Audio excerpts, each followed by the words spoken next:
Howdy, partner. Welcome to one of the most northern parts of the United States of America. Travel with me upriver as we talk to a bunch of ladies and fellers and they share their tales of wit and wisdom.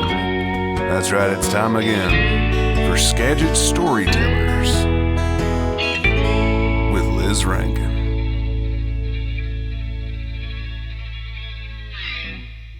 One reason why we're here is that Clay wanted to do this for his birthday. So it's one of Clay's birthday gifts. One of his. But it got me thinking about like birthdays and about the most memorable gift you've ever given or received. Okay, my favorite gift that I've given, my dad bought a bunch of guitars when I was a kid, and they were for me, but a big part of it was him. Like, he would buy stuff without really talking to me. He'd just be like, I thought that was a cool guitar, and buy it. And me and my girlfriend at the time had the great idea to take pictures of them all and make a calendar.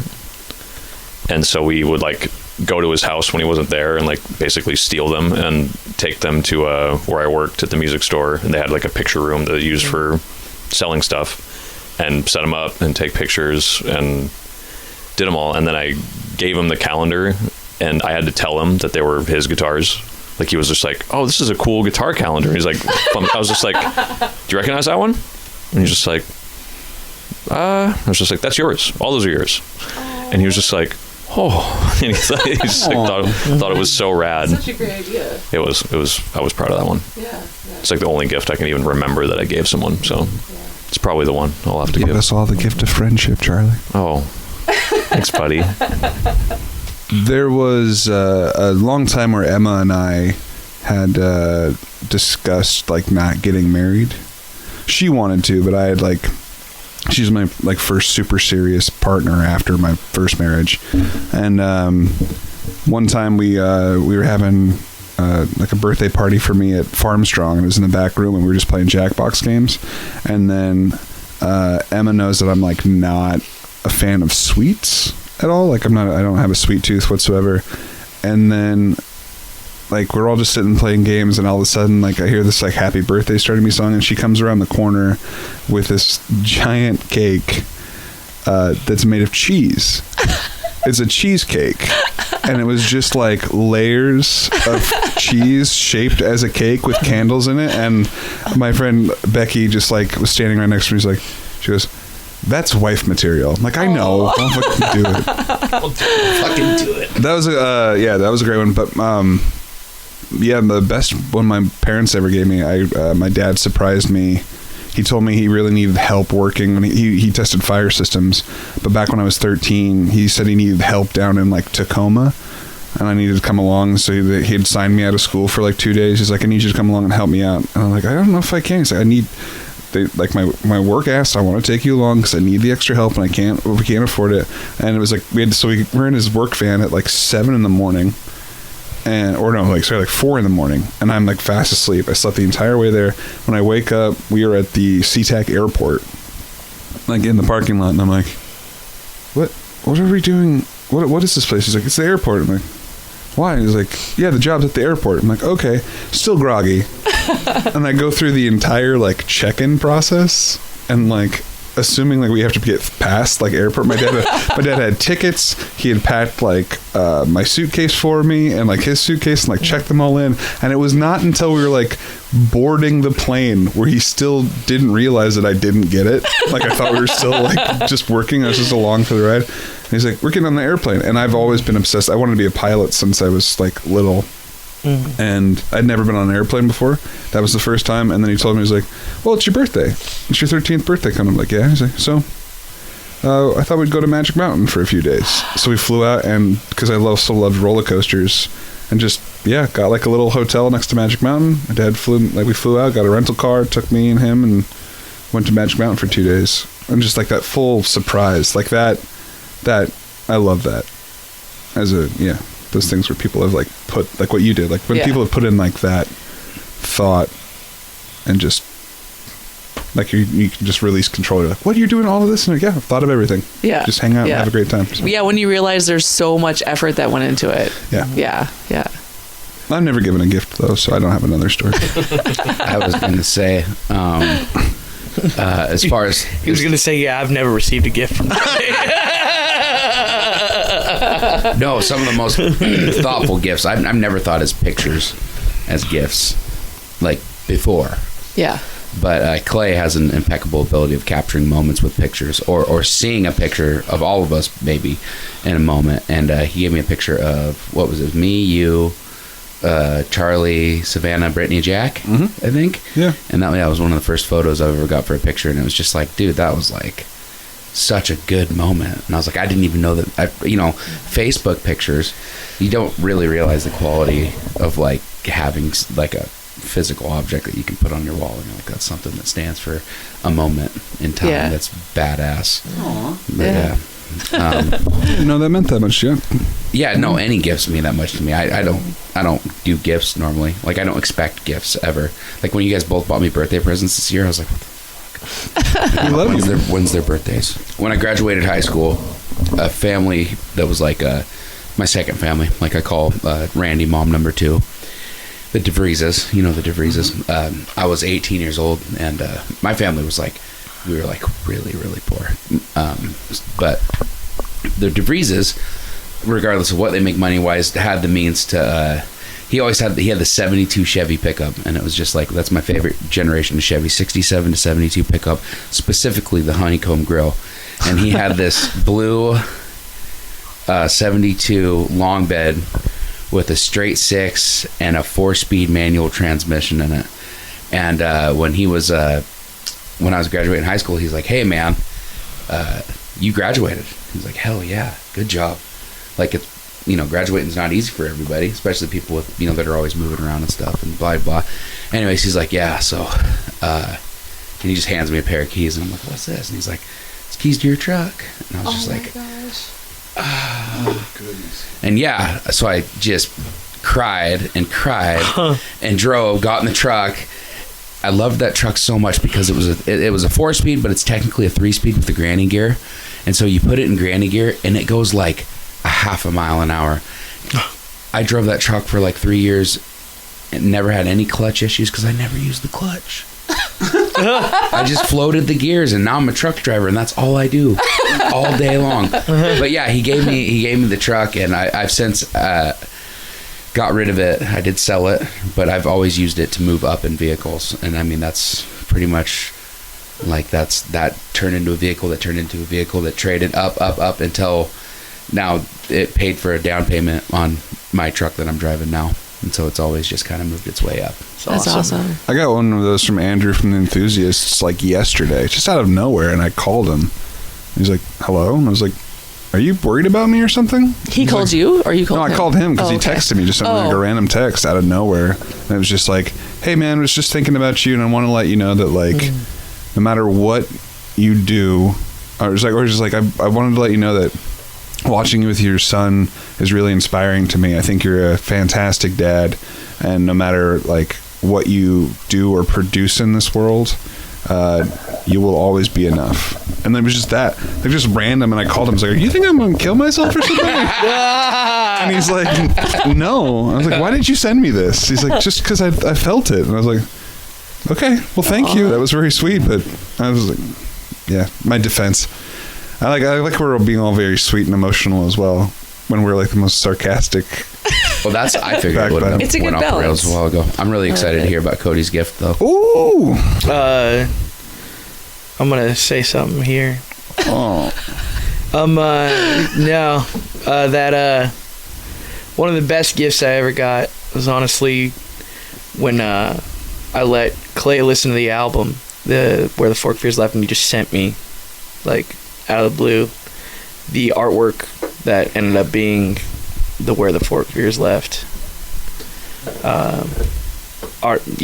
album art. And it was just like, that's what was like, oh well, I guess if somebody feels inclined enough to build something out of it, I might as well release it. And it was like, I wasn't gonna release it at that point, and so that's one of those gifts that was just like, just kept giving. Oh yeah. Clay has a way of randomly dropping the best artwork that you've ever Oh received. my God! Yeah. Or a song, intro song to a podcast. Yeah. Just a creative sort of.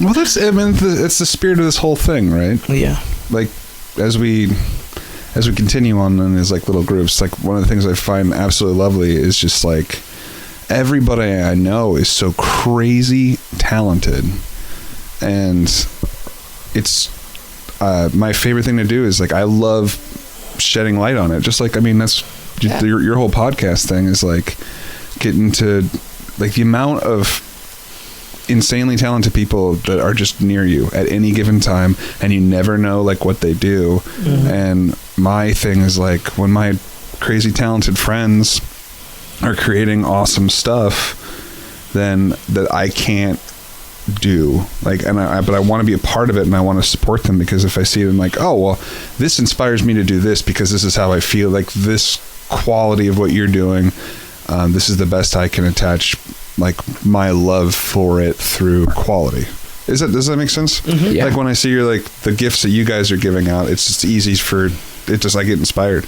Yeah. Because I was like, oh, what if I could do this because they're sharing this thing with me? Why can't I share this to help enhance that thing as well and get it into more people's eyes or whatever? Enhance.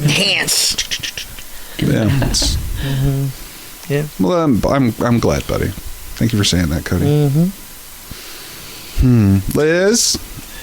Lame. Let's get away from these feelings. I gotta get out of here. Liz? Dead air, Liz. Have you experienced anything spiritual or unworldly? And it No. made me think about the ghost stories. The ghost stories. Yeah. So, because I thought I experienced a ghost the other day, but then it wasn't. Oh, It right. was the knife shop guy. I dropped some science Chad. on you. Oh, Chad. That was hilarious. Well, Like we the were sound is coming from there. we were in the because it's basement of the above Woolly us. Market. Liz and I were touring, and then we were in the basement, and we were the only ones in the building, and the owner was like walking us through, and then we clearly heard a door open and footsteps. And the beeping of the security alarm, Yeah. and everything. And And then we kept saying like, she's like, there's somebody here. And then the owner's like, no, there's nobody here. I promise you. It's locked. I got cameras. I would have got like a notice. But yeah, we heard footsteps up there. We talked about being haunted. And then we walked up and I was like, I looked at the wall. I was like, oh, that isn't a ghost. We were underneath that guy's shop. Yeah. But besides that, I don't think I've ever even thought about like, oh, is this like kind of haunted? Or I've never been, I don't know, maybe I've never been curious about it. But, and was it you I started talking to ghost stories about? Cody, you walked in, right? Yeah. Mine was heavily vivid, really visual. Yeah. And it happened a really long time ago. I was like 10. I was like 10. Go on. I was like 10. He's like, I'll wait. Yeah, I was like, I'll wait. You have your little bubbly conversation. How old were you?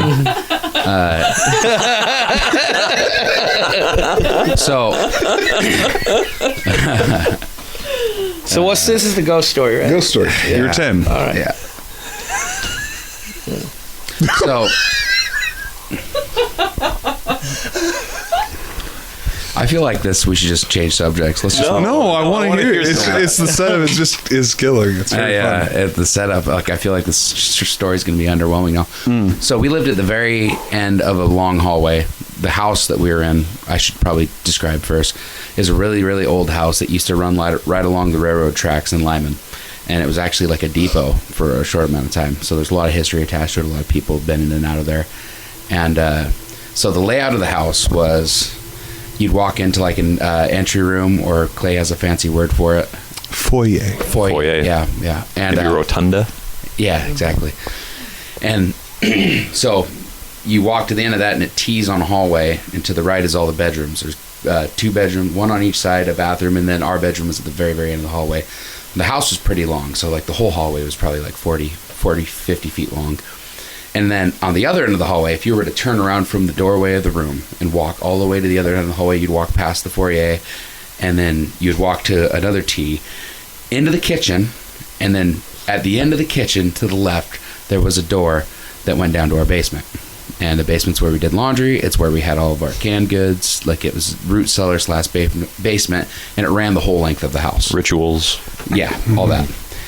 So we I was going to get a drink of water. My brothers and I were totally awake. This wasn't like a sleepy, lucid thing. Totally awake. We were playing video games, and my stepdad and my mom were asleep. Stepdad's a logger, so they always had to wake up early. And as I open, I see my mom walk into the kitchen.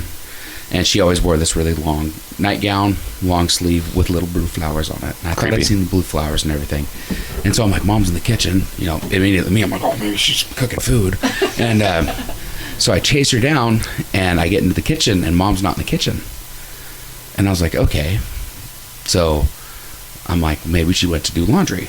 So just like a horror movie, the back door was unlocked, or the bedroom, or the door to the basement was unlocked. And so I opened the door, and I walked down to the basement. Mom's not in the basement. I do like a peek. There's like the main area where like the washer and dryer was. There's a folding table, and then like 2 walls of canned goods. And then the far area was like storage on both sides, and just a very, very narrow hallway with an individual window at the back. And I look down there. I see nothing. I see nothing else. And then as I turn around to walk up the stairs, as oftentimes people experience, once you turn your back on a space like that, it gets eerie quick. I don't think I ever walked up those stairs. I always ran up them because there was always that space behind me. And I make noise when I run up the stairs, and I'm like, Mom, like, what, did she cut left into our main living room? Like, where the hell is she? And I meet face to face with my mom in the hallway, wearing her blue pajamas. And she says, shut up. Webb's asleep. You're making way too much noise. He's going to wake up. You're going to wake up Webb. So wearing not the pajamas that I seen her walk into the kitchen with.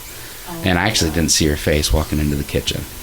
And I was just like, why'd you change pajamas? And she's like, what the hell are you? You know, she's like half asleep. Like, what are you talking about? Go to bed. Shut up. And that was the only thing real that's ever happened to me. Never ever seen since then. But I don't know. Did it freak you out after that, like being in the house? Yeah. Well, luckily I was in my room with my 2 brothers, 2 older brothers. So, you know, I went back there and was just like behind them from the door for the rest of the night. But yeah, that was weird. That's it. That's the ghost story. I know you got one too, though. I do. What's the old theater auditorium? You look like you have a ghost story. Yeah, you look like you're a ghost story. Spooky. A seller of ghost stories. I got a few. So yeah, one time I was doing an improv show at my old college, Yakima College. Oh, sorry. Yeah, shout out. Yeah. And my buddy Micah and I are like going through the theater, and there's no draft or anything like that. There's no ventilation going through the theater, and people always said things about that. You always hear about that at theaters, right? And we get through, and there's like a hallway to the black box theater into the main theater, and so we walk through this hallway, and we just open up the door. We hear something like out there in the main auditorium. And then Micah and I open up this door, and then this just huge, like, plume of wind comes through the door at us, and it's cold.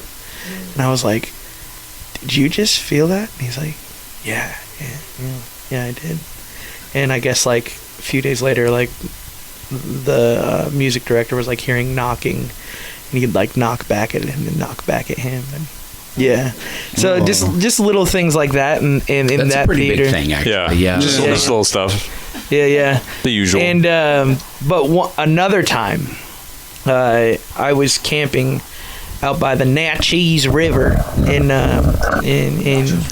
old Yakima County, cheese. And it was about 2:30 in the morning, and my buddy and I are just sitting next to the campfire, and all of a sudden, just really loud, we hear the Ring of Fire playing out of this truck that's just driving past. And it's just blaring the Ring of Fire by Johnny Cash. And I'm like, I'm turning my head to him, and my buddy just grabs my arm, and he's like, don't look at him. Just don't do it. Don't look at it. And he just drives on past, just blaring this music. And I'm like, why'd you say that? He said, I don't know. I don't know why I said that. Just don't look at it. And we go to bed. We're freaked out, so we go into the RV. And same direction. It's not like it's coming back down this old campfire road. Oh man. This truck comes back the same direction, blaring the same music. Oh my god. Rad. And my buddy's asleep, and I'm looking through the blinds of the RV, and I'm looking directly at it, and it veers off into my campsite. And I'm like, holy shit. And then I shut the blinds. I go up and I'm like laying back in bed, and it just drives back on. It goes back on the road. And yeah. You didn't look at it, did you? No, I did. I looked directly at it.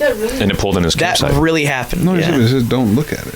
Yeah, So he looked at it, and then that caused it to pull in his campsite. Yeah. And then I looked away, and It left. don't know what it was. Cryptid. Cryptic? It's a cryptid. Cryptid. Yeah, there's just an '89 Ford, and And he's still out there somewhere. he's still out there blaring that I music. think of that every time I hear that song. Yeah, no, that legit did happen, and I texted my buddy. Probably That was dad like coming back from cutting fireworks. that was like it was like 10, 12 years ago, and I messaged him the other day. I'm like, "Do you remember that?" He said, "Yeah, I remember that." Somewhere out there, still that truck driving with his one cassette single. Yeah. It's an His 8-track. single. Yeah. Only with Ricky's the No, I one wrote a song about it. It's gonna come out on the next album. Oh, it's right. called Ring of Fire. Yeah. I did. Set off the damn alarm. Did you really? No. No. One time with my brother. No. I'm just saying that. Yeah. Oh. It's an alarm for a dam. Like if the dam's gonna break? Yeah. Oh wow. Okay. What's So it called? So my brother and I set off the alarm for Shannon Dam one time. We snuck through a fence and we're throwing rocks off of the front end of the dam. As you do. Didn't know you weren't supposed to do that, but he stepped on this plate in front of one of the doors, and I guess it was like one of the triggers for the alarm. And yeah, we set off. The dam alarms are typically loud.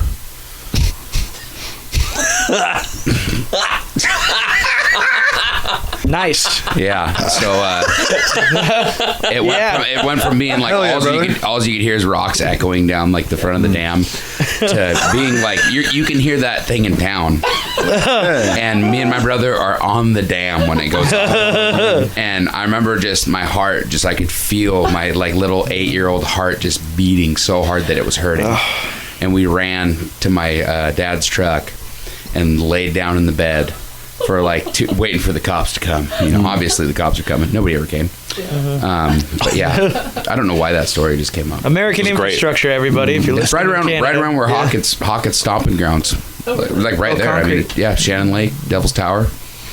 Right there. And sometimes on a cold night, you can still hear those two boys up there stepping on a plate that activated an alarm. His name is Hockey. Oh no, Cody! I've been like humming that, walking around my classroom, and then I realize I'm doing it. Oh, really? So yeah, that's a cool song. Thanks. I like it. Oh, yeah. Tim and I, yeah. Yeah, it's good. I have a silent alarm story. I work at a bank. This is really recent. This is very recent. Very recent story. And Oh, right, when I tried to rob you. yes, I that remember time. now. I Tried. So I used to work in a branch in a grocery store, and then I moved out of it to another branch, and then the grocery store branch needed help getting through lunches because they were short-staffed, so I offered to go cover their lunches. And so I get there, and I'm hanging out, and I'd worked there before, so it was familiar. I knew where things were, felt like home. I hadn't been gone that long. And another coworker of ours came, because it was a grocery store, she was grocery shopping, so she came over and said hello, and I was talking to her, and we had a little step stool under my desk, and I put my knee up on it, and I kind of like was leaned forward talking to her, not realizing my knee was just pressing the silent alarm, just holding it down through the whole conversation. So you were being really robbed. Yeah. Because it was being constantly. You did Morse code. Yeah. And so a call comes up, and it says like, I think it says Mount Vernon Police Department on the like caller ID, and I was like, huh. So I answer it, and they're like, this is Mount Vernon PD, are you able to speak freely? And I was like, yeah. And they were like, we had a alarm trigger at Teller Station 1. And I was like, that's me. And they're like, did you trip your alarm? And I looked down at the alarm, and it's lit up red, and I was like, yep, looks like I did. And they're like, okay, is there an issue? And I was like, nope. I just was standing here, and I bumped it with my knee. And how are you today? And so then I had to tell them what I was wearing because officers were already on the scene. But but in the case of a robbery, they don't come in because they don't want to escalate it. Yeah. So they literally wait outside until they can talk to somebody, and they're like, they're wearing XYZ. They went out the front doors, and then they can try to find the person. And so I had to tell them what I was wearing so they could tell the officers. And so I could walk out front and go, I'm just a fucking idiot. That's all this is. No issue, guys. I'm just very stupid. Oh my goodness. Yeah, it was very fun. It'd be so funny if that's not actually a police rule. So what are you wearing? I mean, Okay, so no issue. yeah. What are you wearing? What are you wearing right now? How old are you? Generally, how You're not old that. are you? You're not that curly-headed woman I see in the window. So, How many buttons are undone on your shirt? Chest hair, no chest hair. Oh, yes. Yeah. You ain't that curly-haired little thing in there, are you? Is that you? I see him from the window. is that you? It reminds me of that episode of King of the Hill where he keeps getting pulled over by the Cop. yeah, and she's like,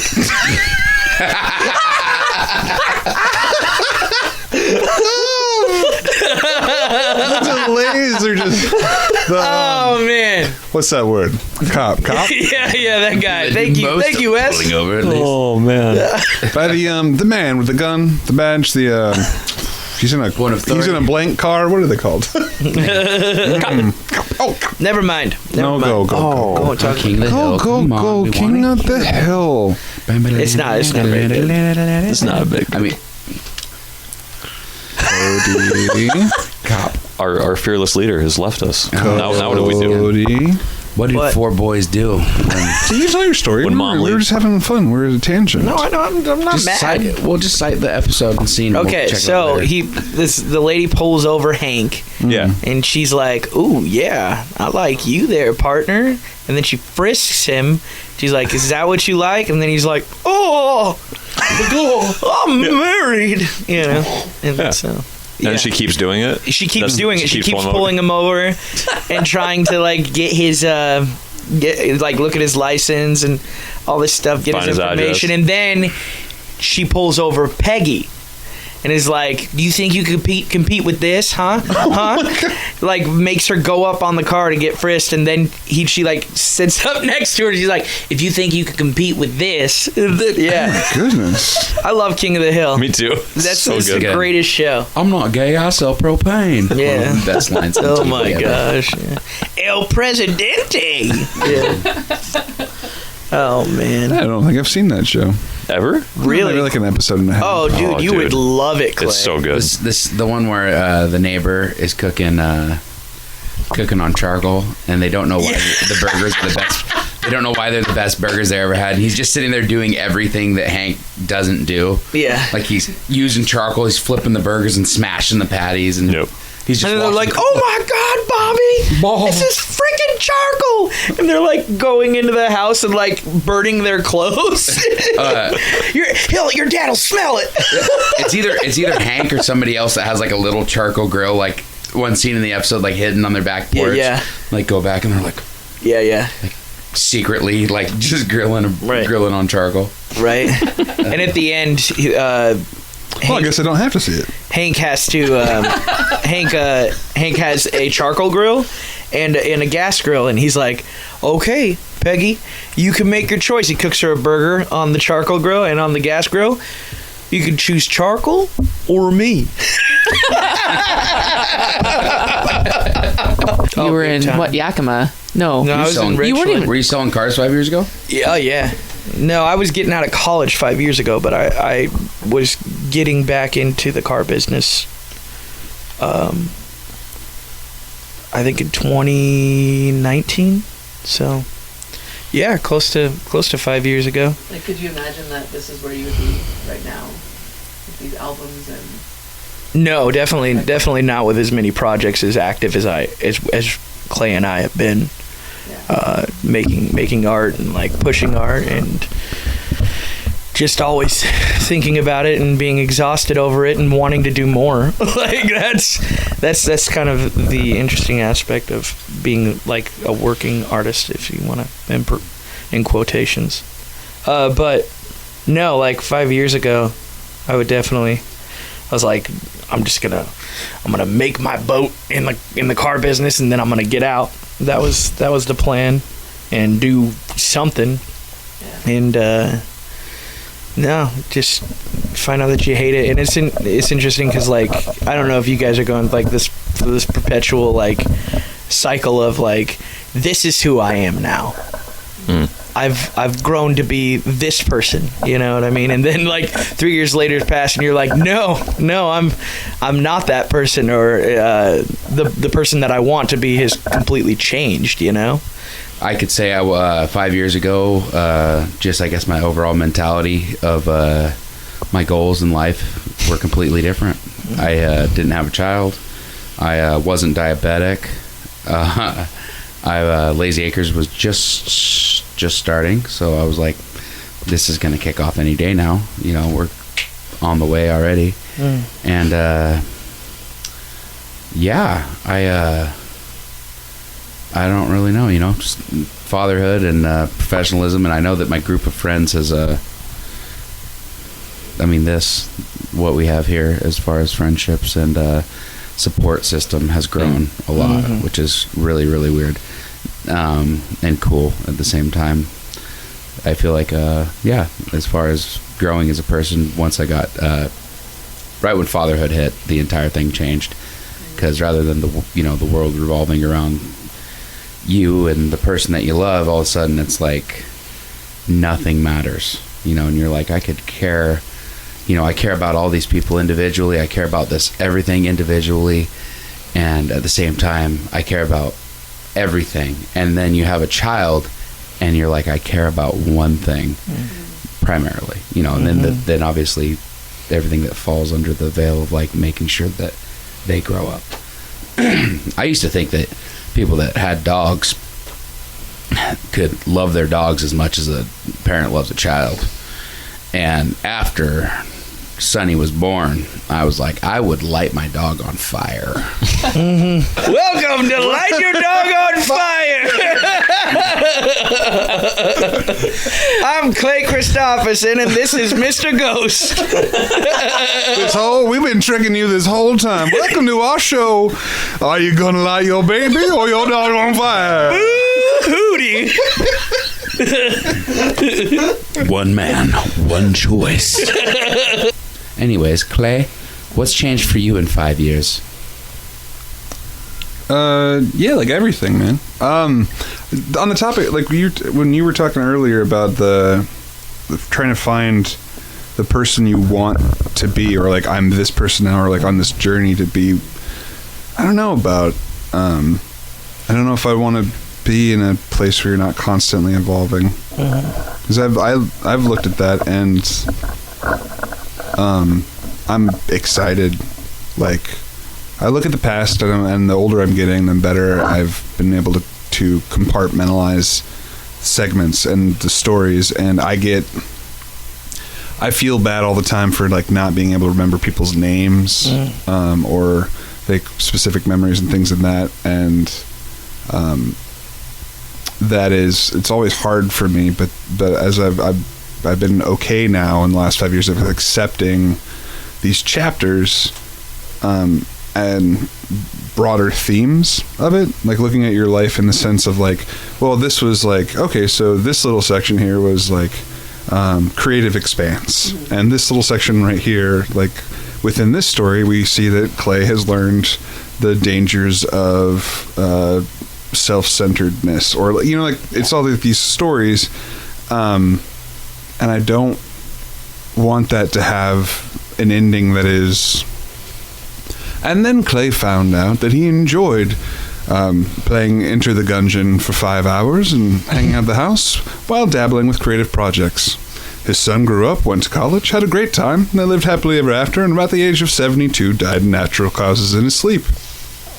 Like, I don't want that. I want to, like, for this last 5 years of restructuring, like, life, you know, getting, you know, remarried with Emma, and then going through a global pandemic and slowing down and seeing separations happen with, like, family and restructuring and you know, tightening my chosen family, and accepting a lot of things that like can be changed, and like making these little things and redoing our house and selling from the tiny house and having having Shiloh and not going on as many adventures and not being like as available. I'm so like I'm trying in these 5 years to look back at like I think I finally hit a point where I can look and never look at the past wistfully or like, oh, things were better then, or like, oh, I remember when I could do this or this, and I'm trying to be like really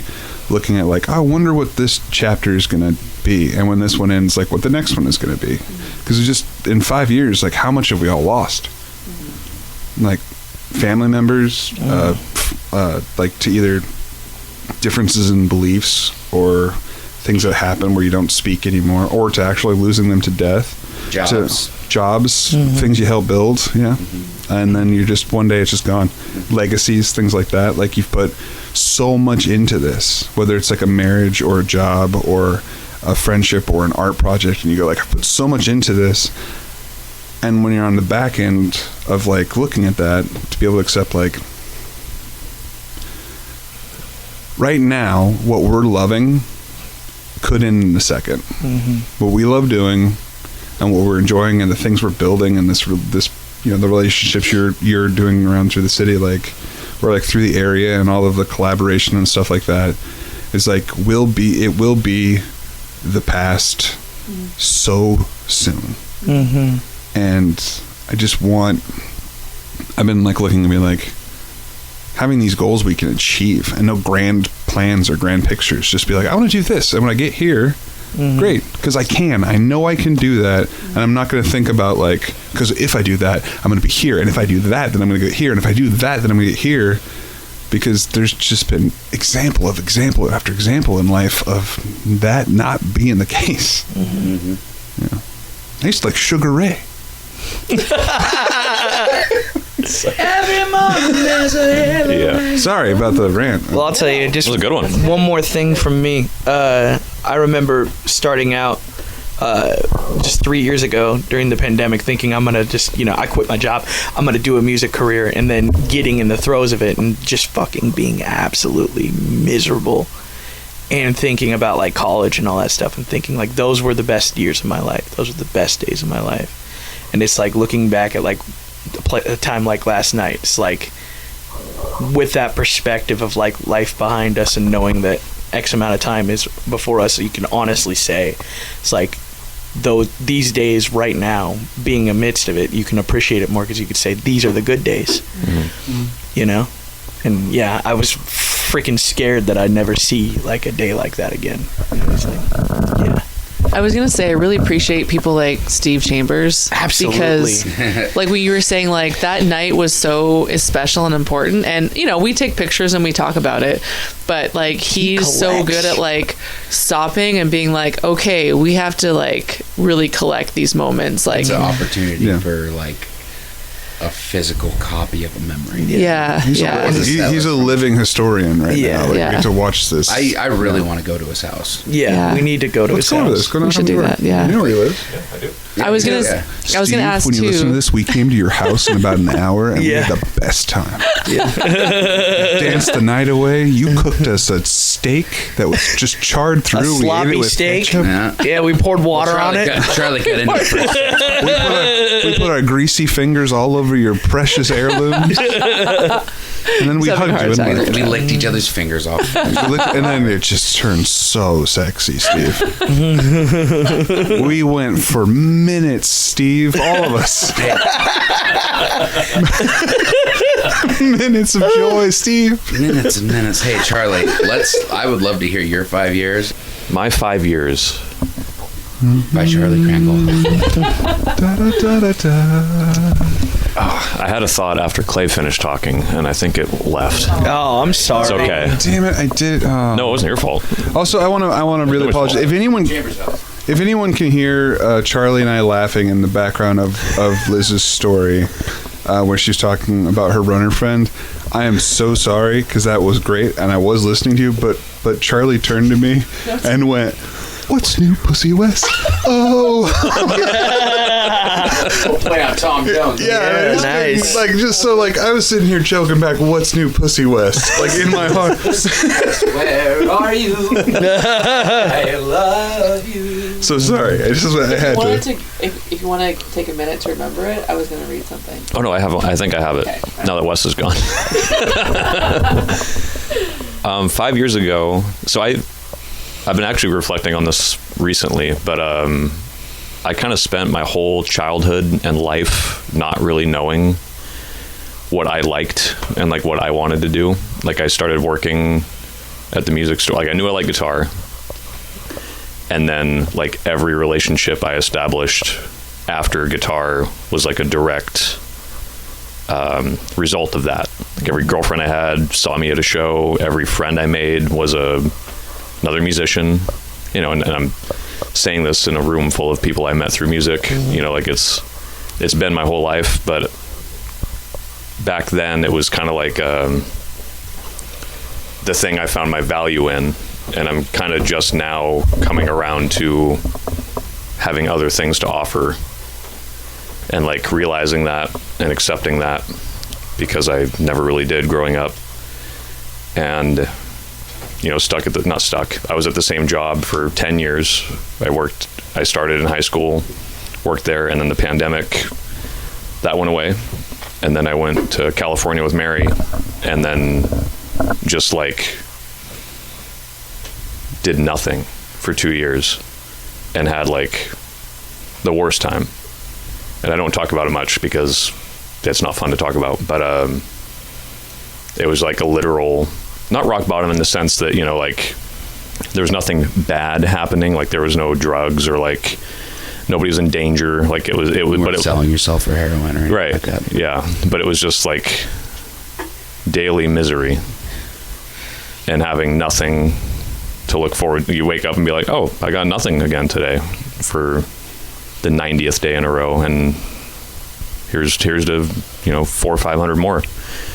And, then I would come back here for the summer and just have the best time with all you guys and play shows and go hiking, do fun shit. And then the whole time I'm like, I got to go back there. I got to leave this for seemingly no reason. And yeah, so I guess I'm just very grateful to not be there anymore and to be working on, you know, finding my value. And but that's, I guess the bright side of that is during that time I was able to think for really the first time in my life where I'm not just like, oh, I'm working, I'm gigging, I'm nose down, be productive, do what you're supposed to do, and actually like think about what I want to do and what makes me happy. So that was good. All right, that was fun. Here you go, Liz. Can we talk about something like way funner now? Yeah. Way cooler.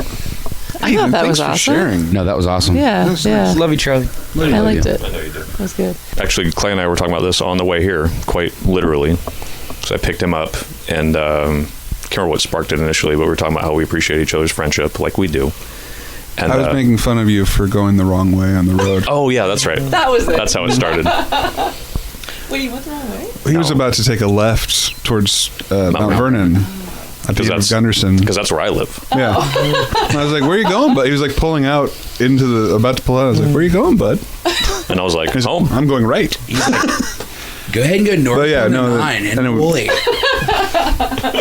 Yeah, but we just started talking about how we bond over not music. Like when we hang out, we don't really talk about quote unquote work, because at the end of the day, that is what it is for the most part. And sure, we're passionate about it and we love it and we wouldn't do anything else, but it's nice to talk about video games or like anything else every once in a while with somebody. I missed that about rehearsal at the house already. We've only been rehearsing at the other spot for 4 weeks now.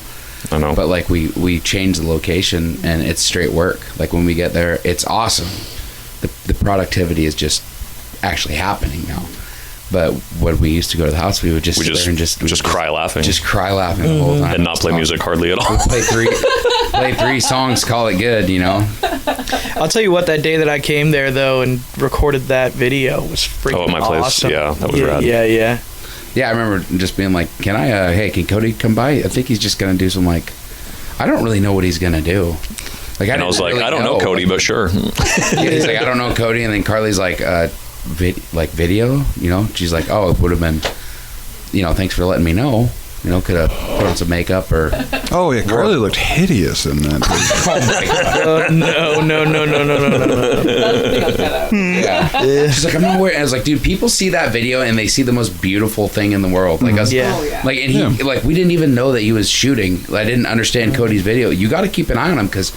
He's a voyeur. He's a pervert. Yeah, he'll get the most candid crotch shots ever. No, he picks up all these little moments, and he just follows you around the camera, and he'll hold it almost to where like he doesn't want you, like, you know, he'll still interact with you as he's like getting shots of you just being your most genuine self, and like there's a, you know, so like there's the shots of us playing with Sunny in there, and like it was just like, you know, it was like, this is beautiful, like this is such a good.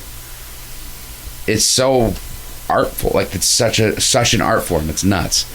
Like, you know, you can videotape, you can set up a tripod and take a video, but doing shit like that and then stitching it in with like, you know, with keeping the audio and then just having those little candid clips in the middle is just such a beautiful way of making a video. And it makes something like a jam session in a living room just turn into a badass moment in time. Oh yeah. Oh, he's super talented, this kid over here. You both Thank are. you. All of us are. Yeah, because Satan Lives in Candy Bars, that video sucked. No talent involved there. Yeah. That's performance, is what that is. That my Whatever. one take Jordan over there. Wait, Shit, I'm sorry. We should be sucking each other's dicks more than this. That's like what I'm saying. Not even about sucking dicks. Just like let's come on. Do you find that, Liz? What? Like that people like with because you're increasing your. You're talking about dicks. So I was like, what are you talking about? What's your thoughts? I'm setting the stage. No, do you find that to Sorry. That was so good. You just wear a hat. You never have to tie it up. What's new, Pussy West? You just gotta take Pussy West? You just gotta make the hat backwards. so the bill doesn't stab in your waist. That's why I always wonder why I see a 40-year-old man with a hat backwards like this. I'm like, what the hell are you doing? You're like, I know exactly what you're doing. Yeah, brother. exactly. Follow me into the. You don't need to keep the sun out of your eyes right now. Oh my god. This is where I wanted this podcast. Well, I need to turn the cap around. I won't rest my belly on.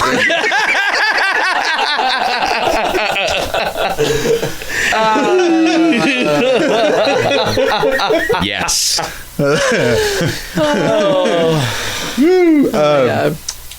Speaking of that earlier question, do you find that, like, as you're expanding your reach and your talk and your friendship levels and all of the people that you interact with, you are more and more likely getting them on the podcast or getting involved with something in their life or whatever? Do you find that with that ever expanding net of people that the only contacts you're getting are for to be on a podcast or to do some sort of project together? No, I think just because of my job teaching, just lots of my coworkers, I mean, we talk about other stuff all the time. Like, we never talk about any of my podcast or radio stuff unless I bring it up. So there's that whole world there, and I have friends that I hike and run with, and they're still separate, which is funny because I thought I would have like ultra runners on all the time. And anyway, so it's kind of interesting, and more like outdoorsy people. So it's really interesting how I did not intend musicians to be the focus at all, but it just, kind of morphed and became that way. So not complaining. I think it's amazing. Yeah. Those are the only podcasts I listen to are the ones with musicians on it. Yeah. No, I was going to, we have about 40 minutes. Until it cuts off. Well, until it hits my 3-hour mark and it cuts off. Well, I got shit to do. So I'm going to, We'll have to do this again, everybody.